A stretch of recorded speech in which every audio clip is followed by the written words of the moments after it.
اور سب بالغ بچوں کی طرف سے کر رہے ہیں، پیسے کسی سے نہیں لے رہے تو بھی ٹھیک ہے، کوئی حرج نہیں ہے. یا شوہر بیوی کی طرف سے کر رہا ہے اور پیسے نہیں لے رہا اس سے تو بہت اچھی بات ہے، ایسا نیک شوہر اللہ میاں سب کو دلائے. تو یا بیگم صاحبہ کر رہی ہیں اپنے خرچے پہ اور میاں کی طرف سے بھی کر رہی ہیں، میاں سے پیسے نہیں لے رہی، سبحان اللہ، بہت اچھا لگا آپ کو سن کے، تو ہمیں بھی بہت اچھا لگا.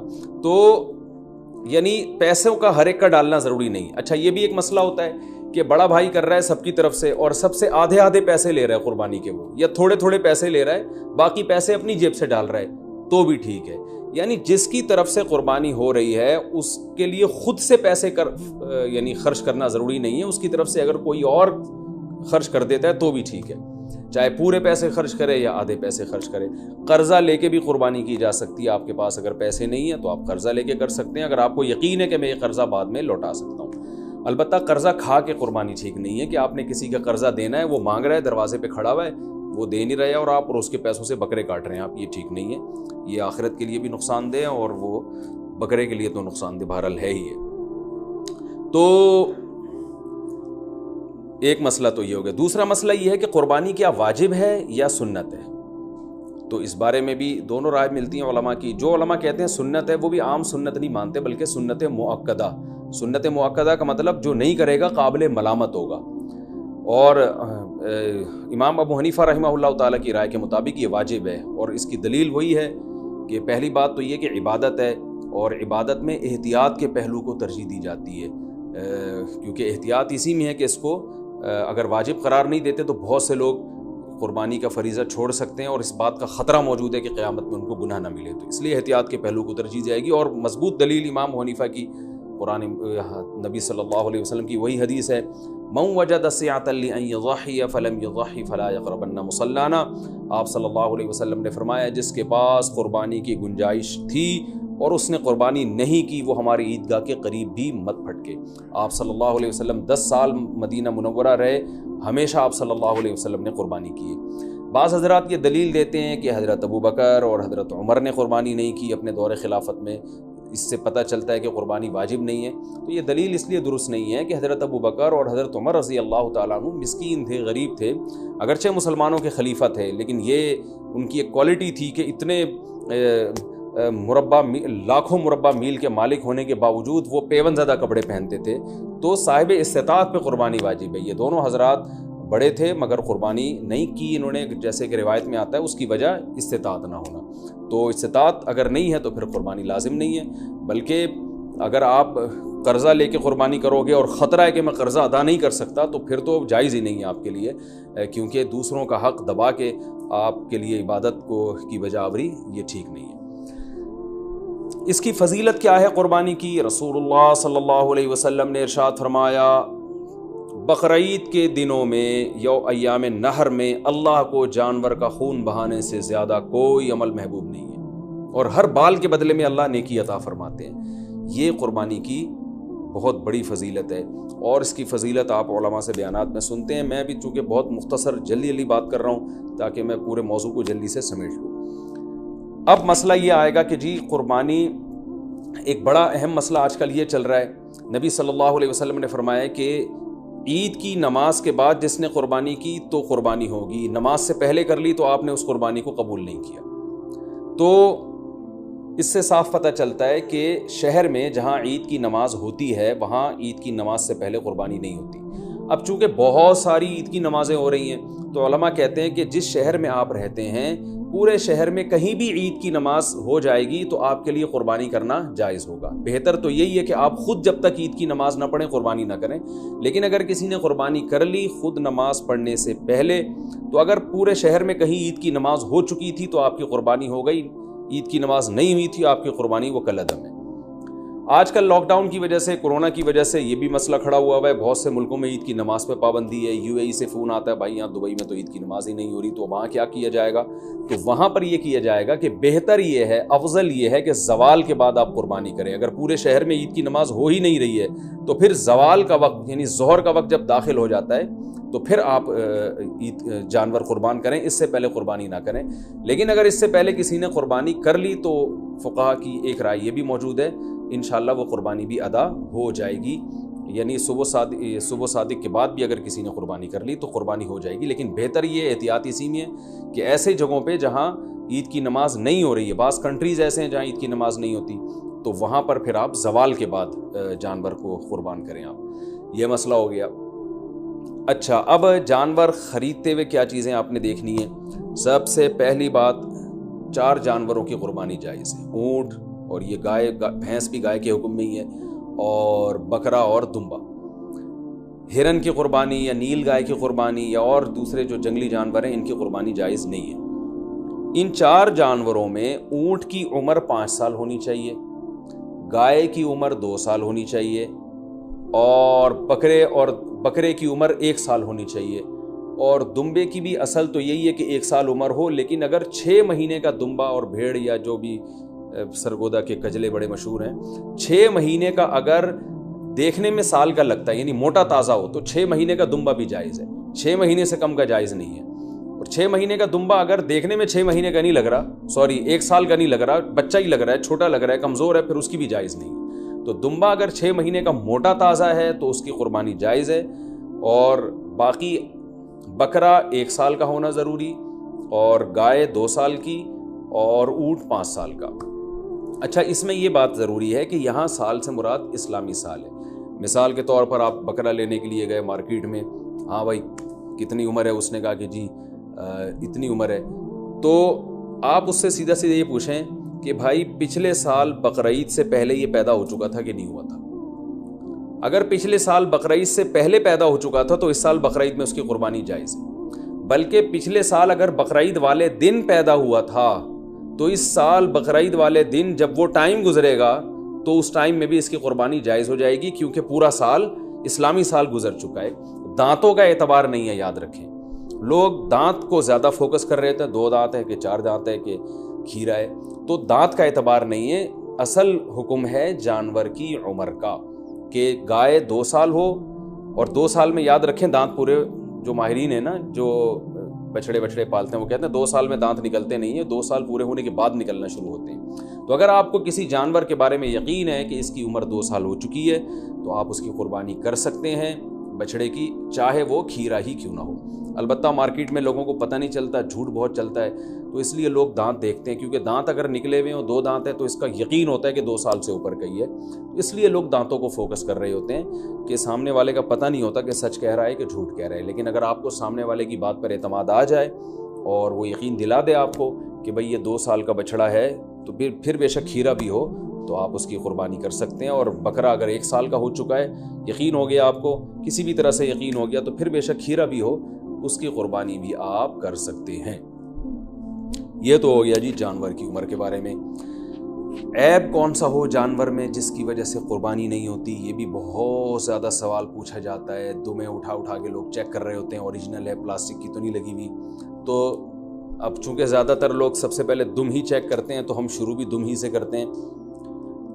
تو جانور کی جو دم ہے اگر آدھی کٹی ہوئی ہے تو اس کی قربانی جائز نہیں ہے. آدھی سے کم کٹی ہوئی ہے تو قربانی جائز ہے. تو اس سے پتہ چلتا ہے کہ پوری دم ہی اگر چپکائی ہوئی ہے یا سی ہوئی ہے تو بھی قربانی جائز نہیں ہے. تو کم سے کم آدھی دم، آدھی سے زیادہ دم اس کی سلامت ہونی چاہیے. اس سے تھوڑی بہت کٹی ہوئی ہے تو اس سے کوئی فرق نہیں پڑتا. کان کا بھی یہی حکم ہے. کان اگر آدھا کٹا ہوا ہے تو قربانی جائز نہیں ہے، آدھے سے کم کٹا ہوا ہے تو قربانی جائز ہے. بعض دفعہ ایسے کان نہ چرے ہوئے ہوتے ہیں تو اس سے کوئی فرق نہیں پڑتا، قربانی اس کی بھی جائز ہے. آنکھ کا حکم یہ ہے کہ ایک آنکھ کی اگر بینائی نہیں ہے تو قربانی جائز ہے. بینائی ہے لیکن کم نظر آتا ہے اور جانور دیکھ لیتا ہے گھاس ماس کو تو بھی ٹھیک ہے، یعنی پوری نظر کا 6/6 ہونا ضروری نہیں ہے. البتہ بالکل ہی ایک آنکھ کی بینائی غائب ہو تو پھر اس کی قربانی درست نہیں ہے. لنگڑا پن اتنا ہو اگر جانور میں کہ وہ بیچارہ لنگڑے پن کی وجہ سے آپ اس کو ذبح کرنے جہاں لے جانا چاہتے ہیں نا وہاں تک بھی نہیں جا سکتا، پہیے لگا کے دھکا دینا پڑ رہا ہے آپ کو اس کو، تو پھر تو قربانی جائز نہیں ہے. تھوڑا بہت لنگڑاتا ہو لیکن چل لیتا ہو تو قربانی ایسے جانور کی جائز ہے. یہ ہو گیا جانور کے عیب کے بارے میں. خارشی جانور ہو، خارش زدہ جانور، تو اگر خارش اتنی ہے کہ اسکن سے اس کے گوشت کے اندر تک وہ اثرات پہنچے ہوئے ہیں اور اس کی وجہ سے بہت زیادہ لاغر ہو کے ہڈیوں کا ڈھانچہ بن گیا ہے، تو ایسی قربانی، ایسے جانور کی قربانی جائز نہیں ہے. لیکن اگر ایسے ہی خارش ہے اس جانور کو تو اس سے کوئی فرق نہیں پڑتا. آج کل انسانوں کو آپ کو پتہ ہے اتنی خارش ہے، تو جانوروں میں ہو گئی تو کیا مسئلہ ہو گیا اس سے. سینگ کے بارے میں بھی لوگ بہت سوال پوچھتے ہیں کہ جانور کا سینگ کٹا ہوا ٹوٹا ہوا تو قربانی جائز ہے یا نہیں. بالکل جائز ہے.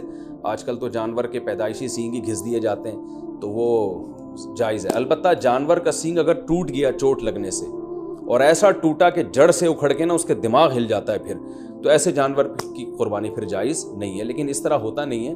کوئی حادثہ ہو جائے تو پھر تو ہوتا ہے جانور کے ساتھ، نارملی ایسا ہوتا نہیں ہے. اس لیے منڈی سے جب آپ جانور خریدا کریں تو سینگوں پہ زیادہ غور نہ کیا کریں، تمیز سے جانور لے لیا کریں آپ. لیکن اس میں زیادہ وہمی بننے کی ضرورت نہیں ہے. خصی جانور کی قربانی بھی جائز ہے، اور بعض لوگ اس کو صحیح نہیں سمجھتے، لیکن صحیح حدیث سے ثابت ہے آپ صلی اللہ علیہ وسلم نے خصی جانور کی قربانی بھی کی ہے. اچھا، دودھ والے جانور کی قربانی بھی جائز ہے، لیکن اس کا دودھ پینا جائز نہیں ہے. ہاں، جب جانور ذبح ہو گیا تو پھر جانور کے ہر آپ جو ہے گوشت سے بھی فائدہ اٹھا سکتے ہیں، دودھ سے بھی فائدہ اٹھا سکتے ہیں. تو اگر آپ نے جانور، قربانی والے جانور جو ابھی ذبح نہیں ہوا، اس کا دودھ آپ نے پیا تو دودھ نکالا تو صدقہ کرنا پڑے گا اس کو. اچھا، دوسری بات، حاملہ جانور کی قربانی، یعنی وہ گائے جس کے پیٹ میں بچہ ہو. یہ سوال بہت زیادہ پوچھا جاتا ہے. تو دیکھیں، اگر وہ گائے جس کے بالکل بچہ ہونے والا ہے، یعنی پورا بچہ بن چکا ہے، بچے کی ولادت کا وقت قریب ہے، تو بہتر یہ ہے کہ ایسے جانور کی قربانی نہ کی جائے، ناپسندیدہ ہے. لیکن جائز ہے، قربانی ادا ہو جائے گی، لیکن بہتر یہ ہے کہ نہ کی جائے.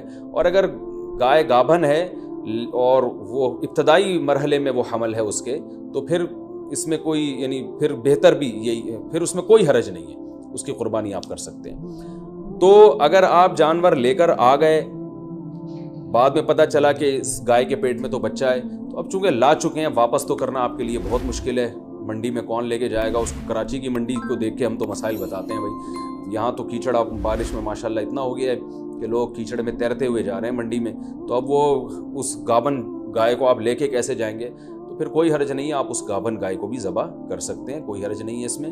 ہاں، اس میں سے بچہ جب نکلے تو وہ بچہ اگر زندہ ہو تو فوراً اس کو بھی ذبح کر دیں آپ، تو اس کا گوشت بھی حلال ہو جائے گا. اچھا، لوگ یہاں ایک سوال پوچھتے ہیں، اس معصوم بچے کا کیا قصور ہے؟ تو میں ان کو جواب دیتا ہوں کہ اس کی ماں کا بیچاری نے کون سے کبیرہ گناہ کیے جن کو آپ کاٹ رہے ہیں. تو جیسے بچہ معصوم ہے تو اس کی اماں بھی تو بیچاری معصوم ہے.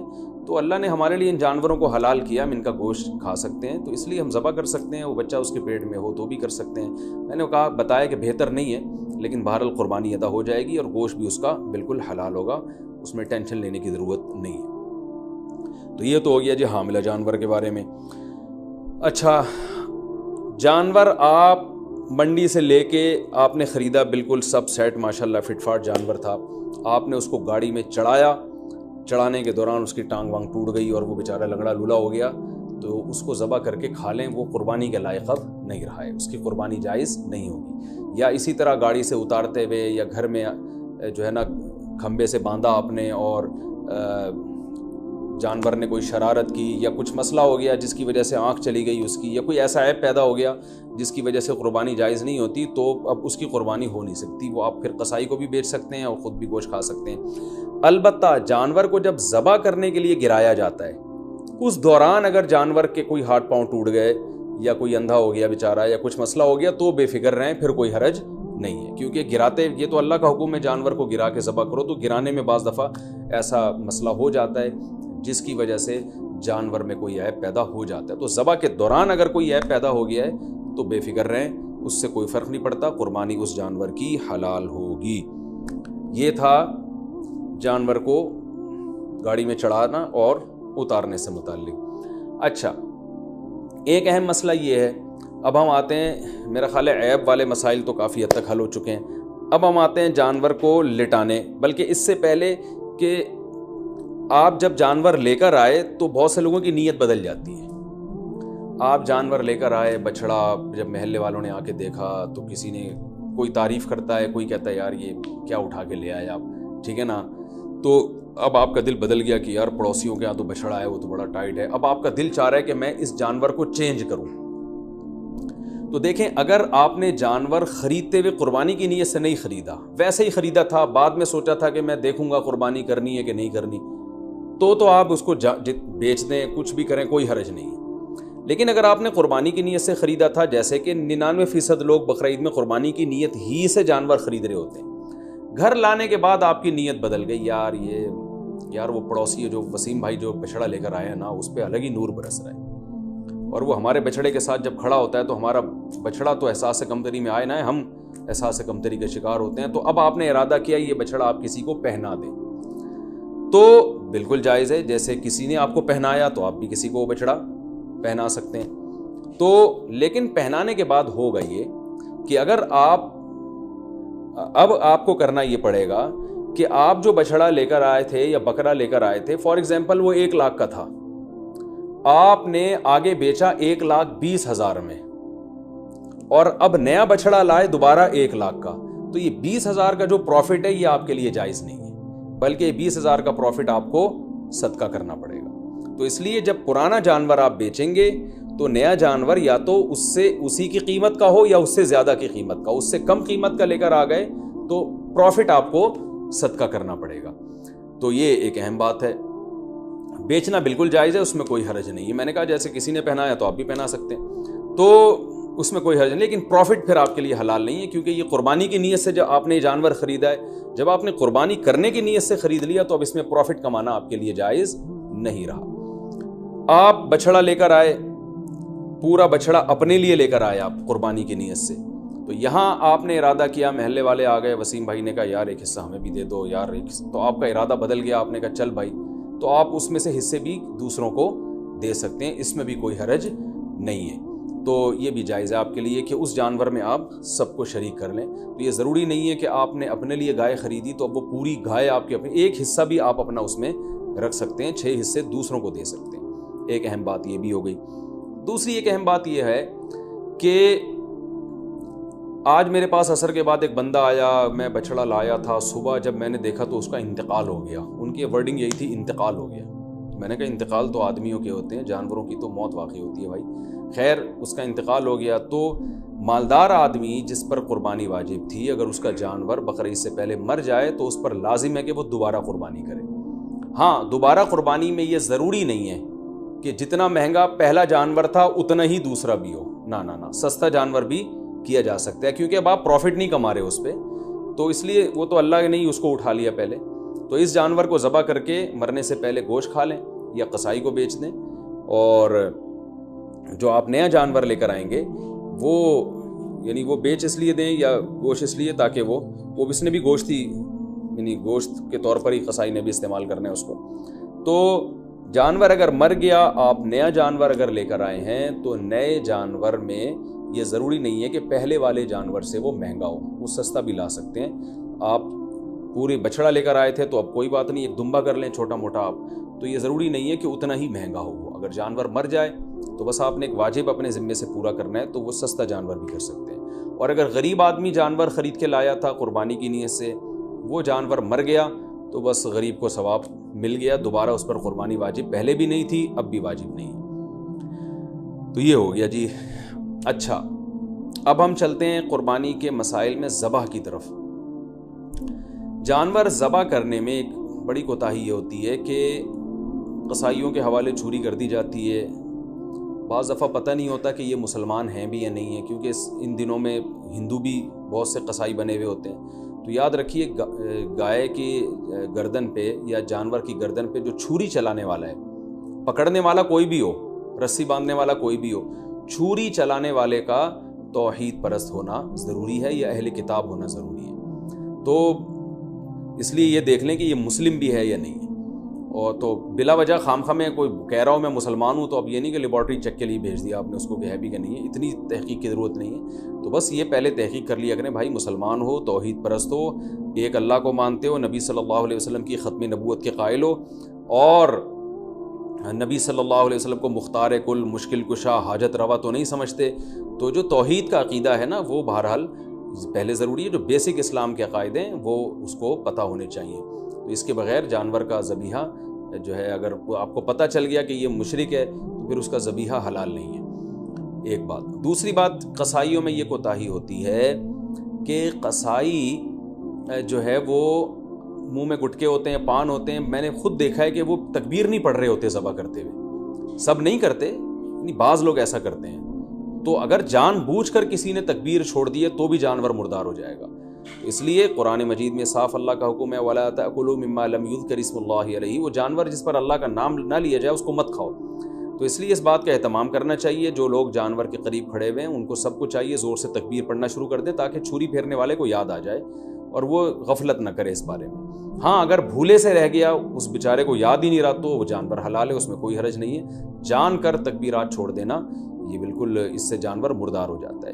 بعض اب ایسے ہوتا ہے کہ ایک آدمی سے چھری چل نہیں رہی ہوتی تو دوسرا بھی ہاتھ لگا دیتا ہے, یار ہم دونوں مل کے چھری چلا دیتے ہیں. تو دو آدمیوں نے اگر چھری چلائی ہے تو پھر دونوں پر تکبیر پڑھنا واجب ہے. دونوں میں سے ایک بھی اگر تکبیر چھوڑ دے گا تو جانور حلال نہیں ہوگا. اس کا خیال کیا کریں.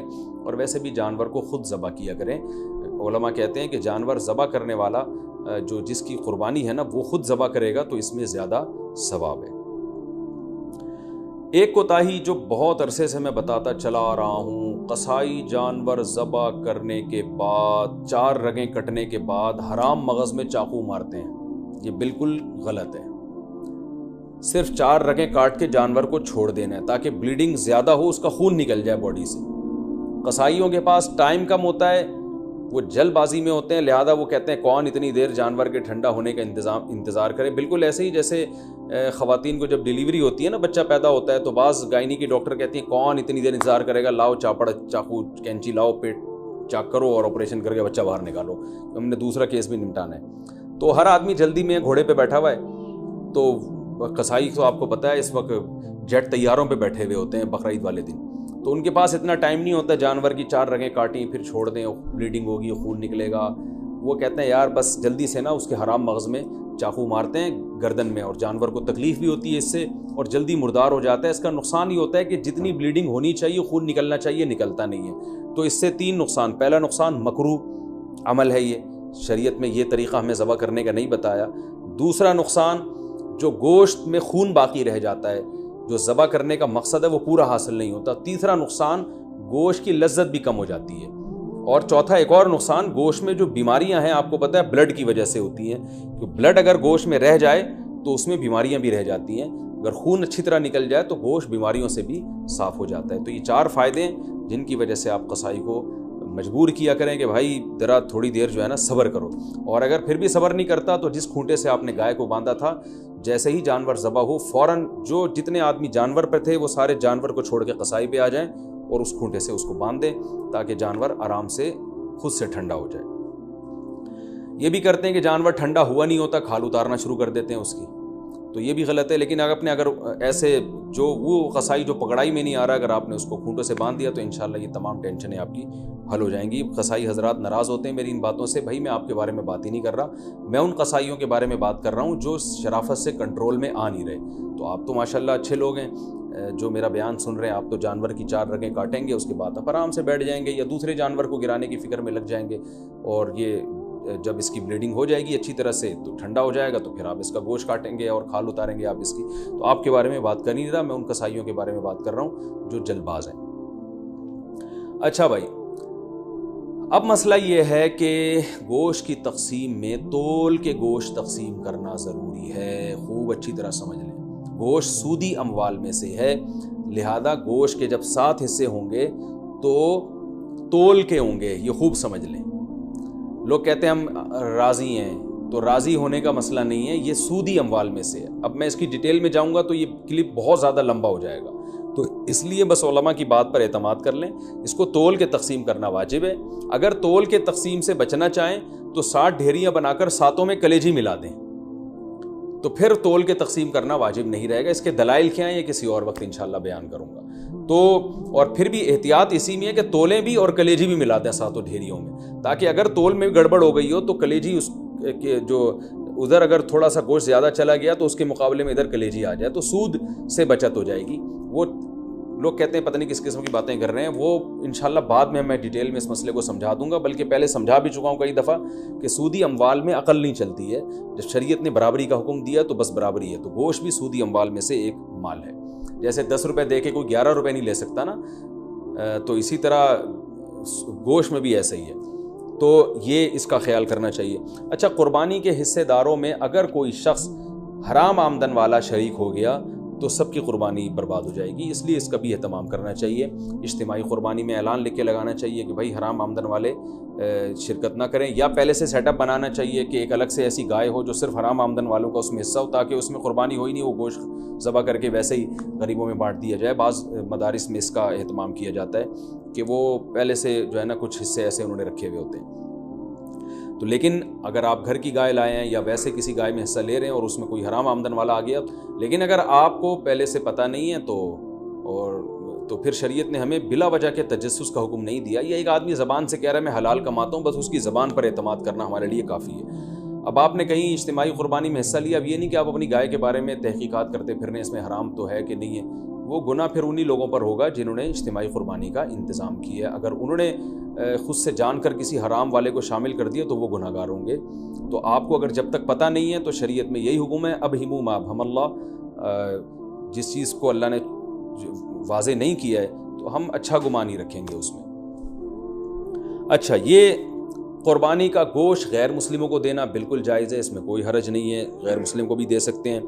گوشت جب آپ کے ہاں آئے تو آپ بہتر یہ ہے کہ اس کے 3 حصے کر دیں، ایک غریبوں کے لیے، ایک رشتہ داروں کے لیے اور ایک اپنے لیے۔ رشتہ داروں کا مطلب یہ ہوتا ہے کہ جو دعوتیں آپ کرتے ہیں وہ بھی رشتہ داروں ہی میں آتی ہیں، تو اس لیے آج کل یہ بھی ٹھیک ہے کہ 1/3 صدقہ کر دیں، 2/3 گھر میں رکھ لیں، جس میں آپ دعوتیں بھی ہو رہی ہیں اس میں خود بھی کھا رہے ہیں۔ اور علماء نے بیان کیا بھائی جس کی اولاد زیادہ ہے، اہل و عیال زیادہ ہیں، اور تو وہ اگر پورا گوشت بھی گھر میں رکھ لے تو بھی ٹھیک ہے، اس لیے کہ اپنی اولاد کا، اپنے بچوں کا حق پہلے ہے، کیونکہ وہ اگر دمبا بیچارے نے ذبح کیا اور وہ 1/3 صدقہ کر دے گا تو 8-10 بچے تو پھر وہ میرا خیال ہے وہ غریب آدمی کے بچے تو پھر تو پورے سال بیچاروں کو گوشت نہیں ملتا، تو ایسے غریب آدمی کے لیے حکم یہ ہے کہ وہ پھر پورا گوشت بھی رکھ لے، یہ زیادہ بہتر ہے اس کے لیے۔ اور 1/3 گوشت صدقہ کرنا یہ بھی مستحب عمل ہے، کوئی فرض واجب نہیں ہے، لیکن بہرحال اس پہ عمل کرنا چاہیے، کیونکہ قرآن مجید میں اللہ تعالیٰ کا ارشاد ہے کہ اطعم القانع والمعتر، کہ خود بھی کھاؤ اور کلو منہا، خود بھی اس میں سے کھاؤ اور محتاجوں کو بھی اس میں سے کھلاؤ، خود بھی کھانا چاہیے، محتاجوں کو بھی کھلانا چاہیے۔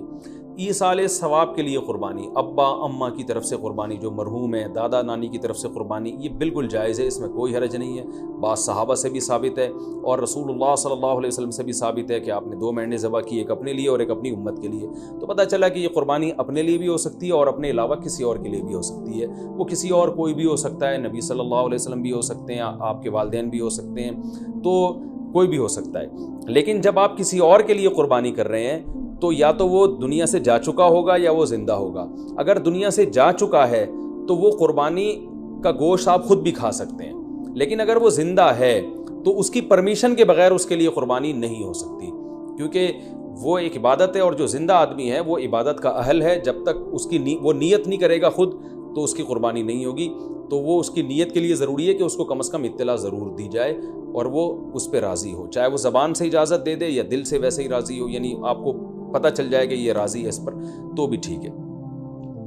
اگر کسی نے وصیت کی تھی کہ میرے مرنے کے بعد میرے لیے قربانی کرنا اور مال چھوڑ کر گیا ہے وہ قربانی کا، تو پھر اس کی قربانی میں سے بھی گوشت کھانا جائز نہیں ہے، وہ قربانی بھی آپ کو وہ سارا گوشت صدقہ کرنا پڑے گا۔ اچھا بھائی، ایک مسئلہ یہ بھی ہے کہ قربانی کسی نے نہیں کی اور بعد میں خیال آیا کاش میں قربانی کر لیتا، تو یاد رکھیں بقرعید کے 3 دن جب گزر جائیں گے تو اس کے بعد قربانی اب جائز، یعنی اب قربانی جائز نہیں ہوگی، کیونکہ وہ 3 دن گزر گئے، قربانی کا ٹائم ختم ہو گیا۔ اب آپ نے اگر جانور ذبح کیا تو اس کا سارا گوشت آپ صدقہ کر دیں، اور بہتر یہی ہے کہ جانور کی قیمت صدقہ کریں آپ، کیونکہ اب قربانی کا ٹائم چلا گیا، تو اس لیے بقرعید کے 3 دنوں، پھر وہ اگلے سال بقرعید میں بھی نہیں ہو سکتی قضا اس کی، تو بس بقرعید کے 3 دن کے اندر اندر تو جانور ذبح کرنا ہے۔ اگر آپ نے ذبح نہیں کیا اور آپ پر قربانی واجب تھی، آپ سے غلطی ہوئی ہے، تو اب 3 دنوں کے بعد آپ نے کیا کرنا ہے، اس جانور کا یعنی اس جانور کی قیمت آپ صدقہ کر دیں۔ اب جو ہے وہ قربانی کا ٹائم چلا گیا۔ اور یہ بھی یاد رکھیں، اس پر بہت مضبوط دلائل ہیں کہ قربانی کے صرف 3 دن ہیں، اس پر میں کلپ ریکارڈ کروا چکا ہوں، صحابہ تابعین کے آثار ہیں، احادیث ہیں کہ صرف 3 دن قربانی جائز ہے، چوتھے دن قربانی جائز نہیں ہے۔ بہت ساری روایات ہیں اس پر صحابہ کرام کی، تقریباً اجماع ہے اس کے اوپر کہ چوتھے دن قربانی جائز نہیں ہے، اور جو چوتھے دن والی حدیث ہے وہ بالاتفاق ضعیف ہے۔ تو اس لیے اپنے اہم ترین عبادت کو آپ ضائع نہ کریں، جو اللہ نے ہمیں 3 دن بتائے ہیں اسی میں قربانی کریں، اور وہ اتنے دن ہیں کہ ہمیں چوتھے دن کی طرف جانے کی ضرورت بھی نہیں۔ لیکن اگر کوئی کر رہا ہے تو بحث مباحثہ نہ کریں، لڑائی جھگڑا یہ بھی اچھی چیز نہیں ہے، آپ خود احتیاط کریں، صرف 3 دن، اور جتنے لیٹ کریں گے قربانی کا ثواب کم ہوگا، پہلے دن سب سے زیادہ، دوسرے دن اس سے کم، تیسرے دن اس سے بھی کم۔ اچھا بھائی، اور مسئلہ کیا ہے کہ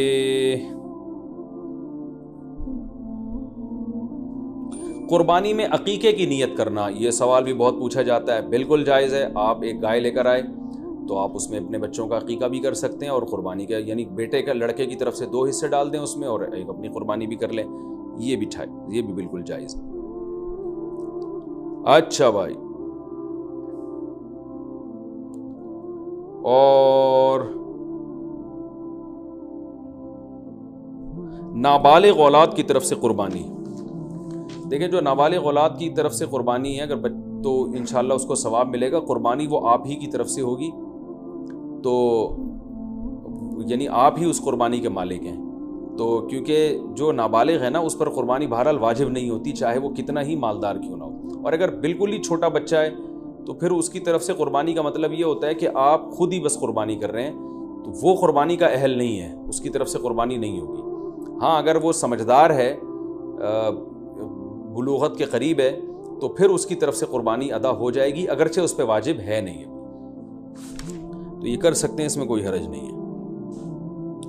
اچھا، ایک اہم مسئلہ یہ بھی ہے کہ اونٹ کو ذبح کرنا یہ سنت نہیں ہے، اونٹ کو نہر کرنا سنت ہے، کھڑے کھڑے اس کی ٹانگ باندھ کے نا یہاں چاقو مارا جاتا ہے، اور ایکسپرٹ جو کسائی ہوتے ہیں وہ ایسے زور سے کٹ لگاتے ہیں کہ ایک دم فوارہ نکلتا ہے، اونٹ بہت جلدی ٹھنڈا ہو جاتا ہے، اور جو اناڑی ہوتے ہیں وہ بہت تکلیف دیتے ہیں جانور کو، وہ گھماتے رہتے ہیں اس میں، اور ان کو صحیح نس ملتی نہیں ہے، رگ ملتی نہیں ہے، اونٹ کا خون کم بہتا ہے، وہ بہت دیر سے اس کی جان نکلتی ہے، تو یہ بہت جو ہے وہ اچھا کام نہیں ہے جانور کو تکلیف دینا۔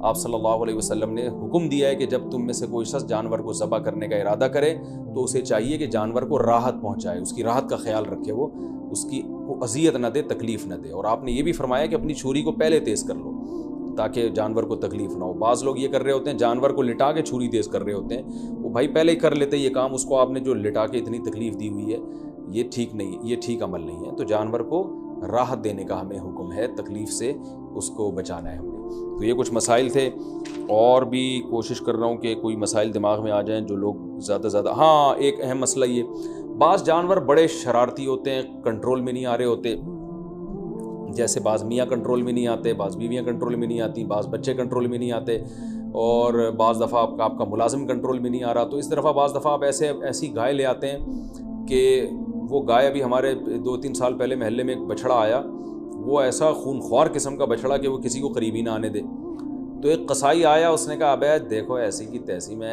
کسی سے نہیں ڈرتا، اور بغیر کچھ کہے نا وہ بچڑے کے قریب چلا گیا۔ جو وہاں بچڑے کے قریب لوگ تھے نا، ان کا بیان ہے کہ وہ ایسے اچھلتا ہوا قصائی بچڑے کے پاس گیا کہ جیسے ڈرتا ہی نہیں ہے، تو کہہ رہے ہیں ہمیں چند سیکنڈ کے بعد ہمیں یہ لگا کہ صرف بچڑا ہے، قصائی ہے نہیں یہاں پہ کہیں بھی، تو ہم حیران، یہ قصائی کیا کہاں، یعنی بچڑے نے اتنی اسپیڈ کے ساتھ اس کو لات ماری ہے کہ قصائی مارکیٹ سے شارٹ، تو کہہ رہے ہیں ہم دیکھا وہ وہاں پڑا ہوا ہے، تو وہ فنٹر گیری بھی بعض لوگ کر رہے ہوتے ہیں۔ تو ایسا جانور جو بہت ہی شرارتی ہو، قابو میں نہ آ رہا ہو، تو شرعاً یہ جائز ہے کہ آپ اس کو پہلے اگر کسی گولی وغیرہ سے مار دیں، گرا دیں اس کو بندوق سے، اور پھر ذبح کر لیں تو بھی جائز ہے، یا اور کسی طریقے سے اس کو قابو میں لانے کے لیے یہاں پر اس کے گردن پہ کھڑے کھڑے بھی ذبح کر سکتے ہیں، یعنی اس کو آپ، یعنی 2 دھاری چاقو آپ نے گردن پہ لگایا اور اس کو چاروں رگیں کاٹ ڈالی تو بھی جائز ہے۔